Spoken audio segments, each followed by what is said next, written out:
4.8 का पहला जो आपके पास सवाल का पहला हिस्सा आ रहा है, ठीक है, इसको मैं थोड़ा सा और मैक्सिमाइज कर दूं।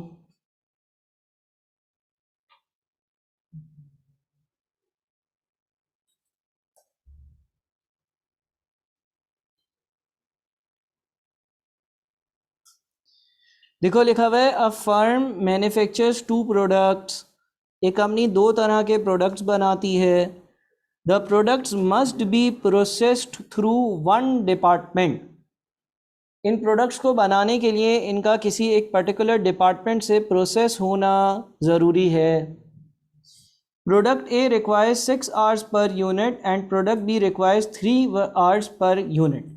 प्रोडक्ट ए अगर मैं बनाता हूँ तो एक यूनिट प्रोडक्ट ए का 6 घंटे में बनता है and product B requires 3 hours per unit. Product B का एक यूनिट जो है वो 3 घंटे में बनता है।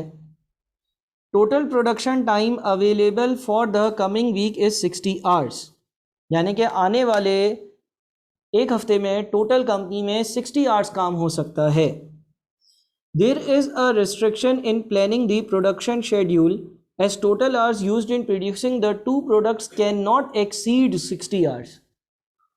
एक रिस्ट्रिक्शन है। रिस्ट्रिक्शन ये है कि जब आप प्रोडक्ट जो है वो ए या प्रोडक्ट बी जो बनाओगे तो आप ज़्यादा से ज़्यादा जो है ना वो एक क्या कहते हैं हफ्ते में 60 आवर्स काम कर सकते हो। This situation can be expressed as. इस सिचुएशन को आप डायग्राम पर कैसे दिखाओगे?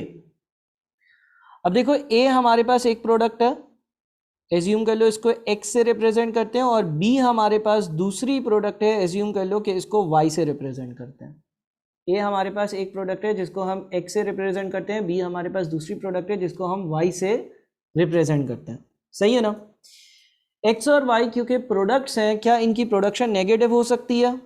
नहीं। तो एक्स इज ग्रेटर देन और is equals to 0, y is greater than और इज इक्वल्स टू 0। ऐसा ही है ना? अच्छा, प्रोसेस में टोटल आवर्स, टोटल कितने आवर्स काम हो सकता है? यानी कि टोटल आवर्स जितने टाइम काम होगा वो 60 या 60 से कम होंगे। 60 से ज़्यादा नहीं हो सकते। 60 से ज़्यादा आवर्स काम नहीं कर सकता मैं। 60 या 60 आवर्स से कम काम करूंगा, उससे ज़्यादा काम नहीं हो सकता। ठीक है। अच्छा, अब ये काम होगा किसके लिए? या तो ए बनाने के लिए या तो बी बनाने के लिए।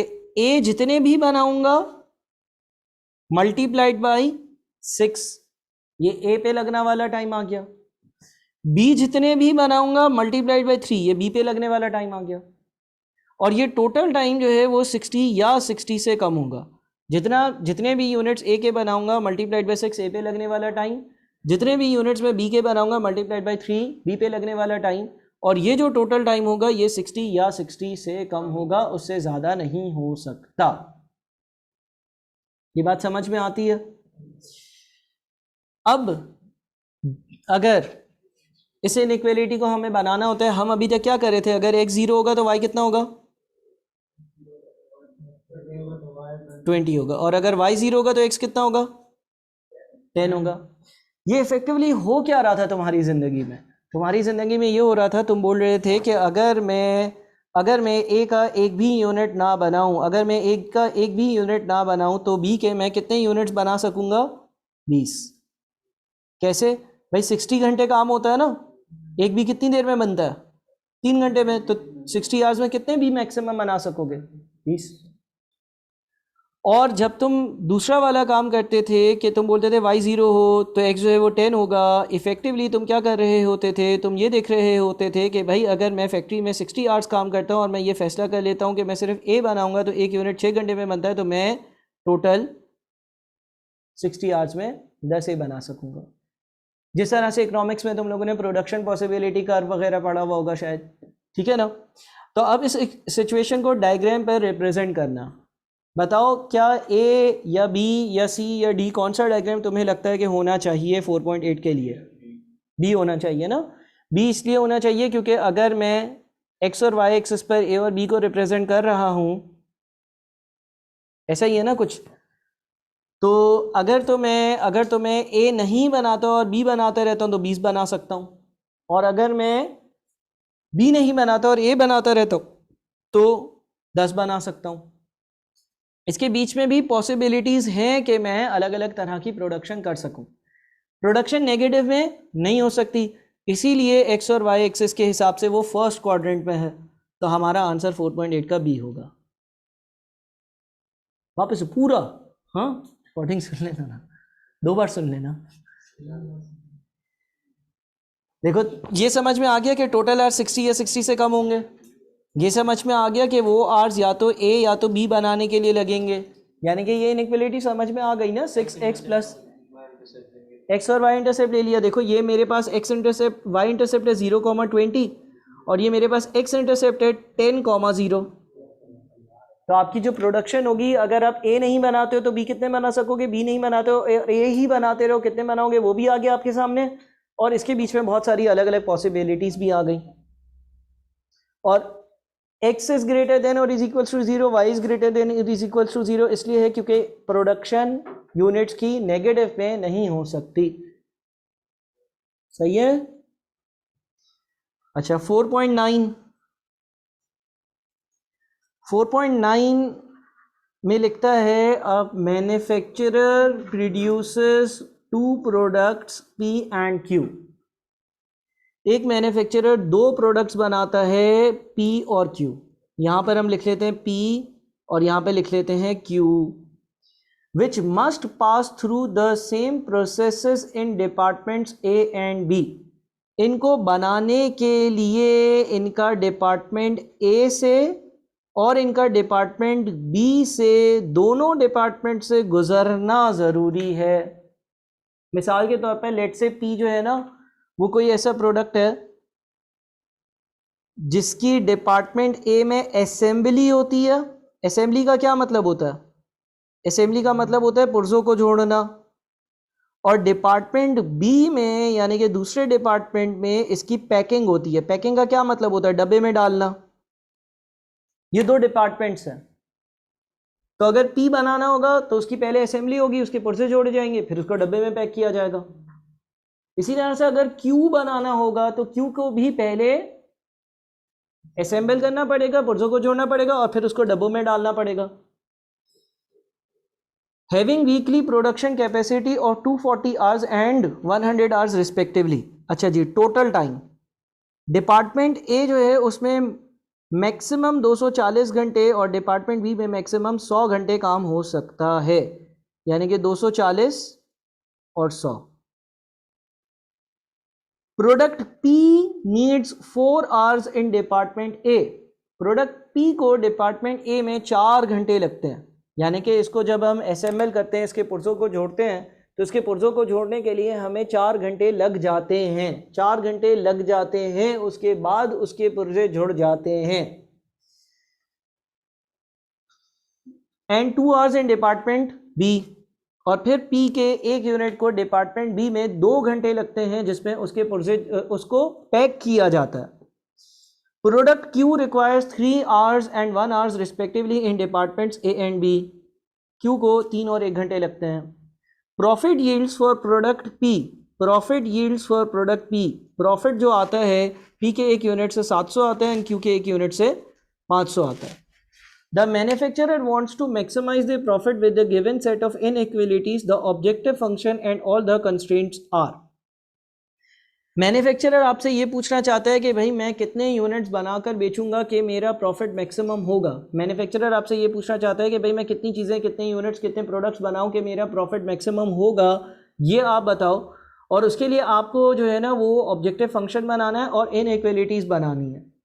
ऑब्जेक्टिव फंक्शन क्या होता है? ऑब्जेक्टिव फंक्शन जो है ना, यानी कि आपका क्या ऑब्जेक्टिव है उस हिसाब से एक आपको फंक्शन बनाना होता है।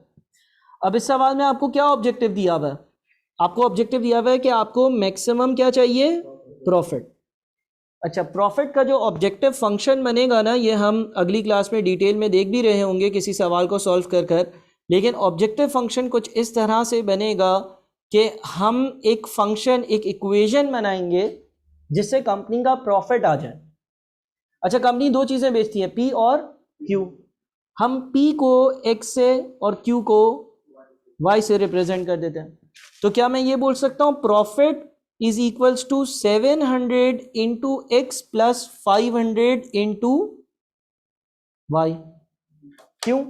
भाई जितने भी मैं पी बेचूंगा जो कि एक्स से रिप्रेजेंट हो रहे हैं मल्टीप्लाइड बाई 700, इसलिए क्योंकि 700 एक पी से आने वाला प्रॉफिट है, और जितने भी मैं क्यू बेचूंगा मल्टीप्लाइड बाई 500 क्योंकि 500 जो है वो एक क्यू से आने वाला प्रॉफिट है, इससे मेरा टोटल प्रॉफिट आ जाएगा। इसके बाद पी और क्यू जो है वो यूनिट्स है ना, यूनिट्स। क्या यूनिट्स की प्रोडक्शन नेगेटिव हो सकती है? नहीं हो सकती। जब हम अपने कंस्ट्रेंट्स या इनइक्वालिटीज बनाएंगे ना, कंस्ट्रेंट्स कह लो या इनइक्वालिटीज कह लो, कंस्ट्रेंट्स कह लो या इनइक्वालिटीज कह लो, तो हमारे दो कंस्ट्रेंट होंगे, x इज ग्रेटर देन और is equals to 0, y is greater than और इज इक्वल्स टू 0।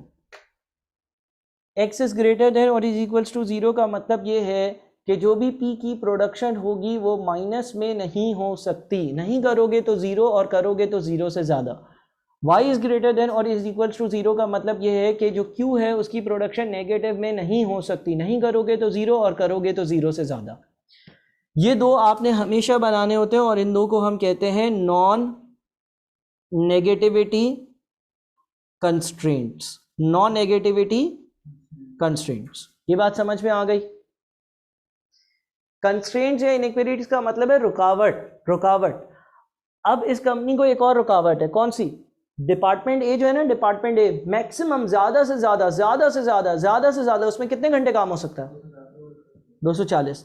तो क्या मैं ये बोल सकता हूं कि total work in department A is less than और is equals to 240? Department A में ज्यादा से ज्यादा काम 240 घंटे हो सकता है, अलबत्ता उससे कम हो सकता है। अच्छा, डिपार्टमेंट ए में काम किस चीज पे होगा? पी पर और क्यू पर। डिपार्टमेंट ए पे पी के एक यूनिट को बनाने में कितनी देर लगती है? 4 घंटे। तो जितने भी मैं पी के यूनिट्स बनाऊंगा मल्टीप्लाइड बाय 4, और डिपार्टमेंट ए पे क्यू के एक यूनिट पे 3 घंटे लगते हैं, तो 3 इंटू वाई से क्यू का टाइम, और ये टोटल टाइम 240 या उससे कम होना चाहिए, उससे ज्यादा नहीं हो सकता। ठीक है ना? देखो 240 घंटे टोटल डिपार्टमेंट ए में काम होगा, किस चीज पे होगा? पी पे या क्यू पर। जितने भी पी बनाऊंगा मल्टीप्लाइड बाय 4, जितने भी क्यू बनाऊंगा यानी कि वाई मल्टीप्लाइड बाय 3, ये जो टोटल टाइम लगेगा, ये टोटल टाइम डिपार्टमेंट में ज़्यादा से ज़्यादा 240 घंटे हो सकता है। इसी तरह से टोटल डिपार्टमेंट बी का जो टाइम होगा वो लेस देन और इज इक्वल्स टू क्या होगा? 100, और ये हो जाएगा आपका 2x plus y is less than और इज इक्वल्स टू 100। यानी कि जितना भी टाइम p और q बनाने में लगेगा वो ज़्यादा से ज़्यादा 100 होगा या उससे कम होगा। अब ABCD ऑप्शंस में से बताओ क्या हो सकता है? B हो सकता है, ठीक है ना? B में ये सारी कंडीशंस आ रही हैं, A क्यों नहीं हो सकता? सेकेंड वाली कंडीशन में क्या मसला है? हाँ सही है ना? देखो इस सवाल को अच्छे से समझो, कुछ समझ आया?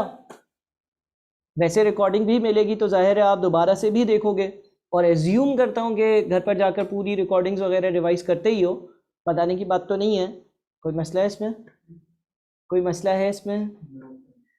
पक्का? 4.10 आखिरी सवाल कर लेते हैं, ठीक है ना?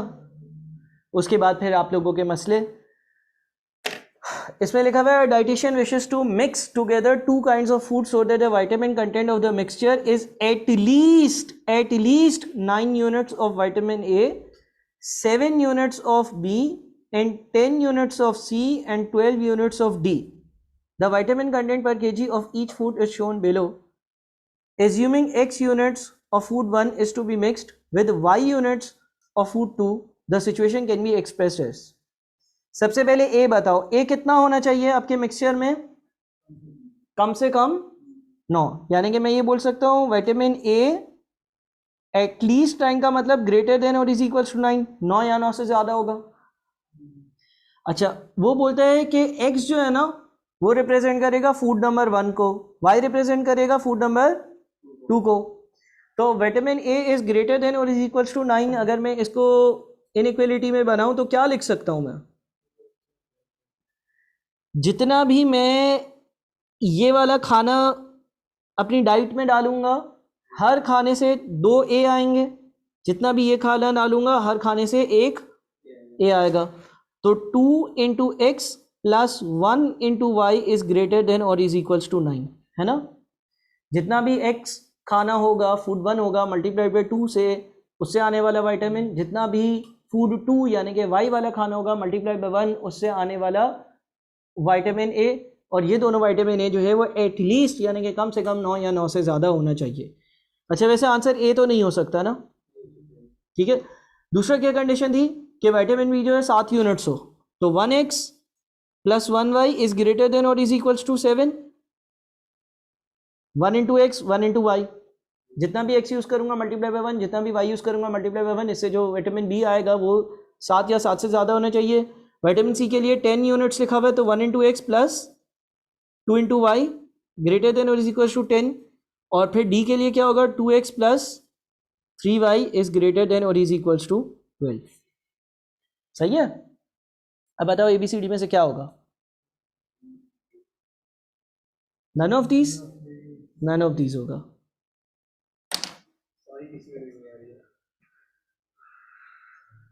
पूछ रहे हैं कुछ? बोलो। देखो उससे बोला कि मैं अपनी डाइट बना रहा हूँ, अपनी डाइट में मैं 2 तरह के खाना इस्तेमाल करूँगा, फूड 1 और फूड 2। फूड 1 बोला x होगा, फूड 2 बोला y होगा, ठीक है। उसने बोला मुझे जो है ना वो कम से कम 9 यूनिट्स विटामिन ए के चाहिए अपने खाने में, टॉप पे लिखा हुआ है एटलीस्ट 9। तो इसका मतलब ये हो गया कि विटामिन ए जो है वो 9 या 9 से ज़्यादा हो सकता है।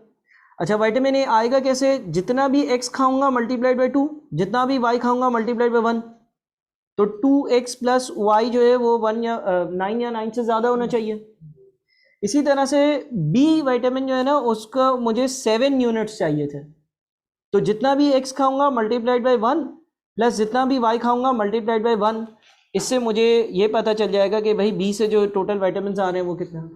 सही है। इस तरह से हमने ये इनइक्वालिटी बनाई। अब क्वेश्चन 10 करो।